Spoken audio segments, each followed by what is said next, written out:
As far as we're concerned, any kind of entertainment was very acceptable. It was really heartening to think that you could enjoy a few minutes, perhaps a bit more if the Germans let us, of real good old-time music. Take me back to dear old Limehouse, put me on the grateful undertow. It struck up home.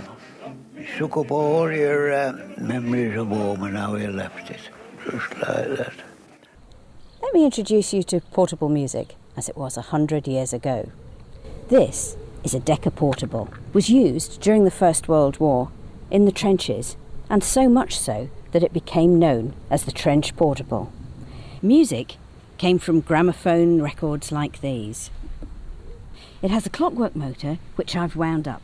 In order to make it play, I would set the disc spinning and then slowly lower the sound box.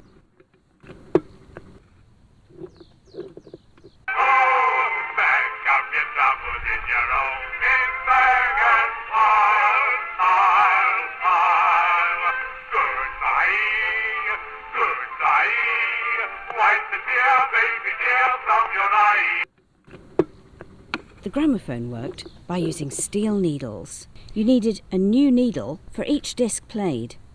When the needles became blunt, you simply had to dispose of them in this little container, or sometimes resharpening with sandpaper. Needles came in varying strengths so that music could be played loudly. As you can imagine, they were in short supply in the trenches. Decca's trench portable brought the sounds of home to the men at the front. Music masked the sounds of the gunfire and exploding bombs. Records, which were extremely breakable, were sent in boxes to the men at the front. The cost of a trench portable in 1916 with a leather cloth case was £3.10. That's £3.50. The most expensive trench portable that you could purchase came in a solid cowhide case, and it was £7.10.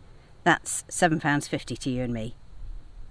As a Decca advertisement of the period states, you'd hardly believe the pleasure and comfort we got out of it. We're here because we're here, because we're here, because we're here.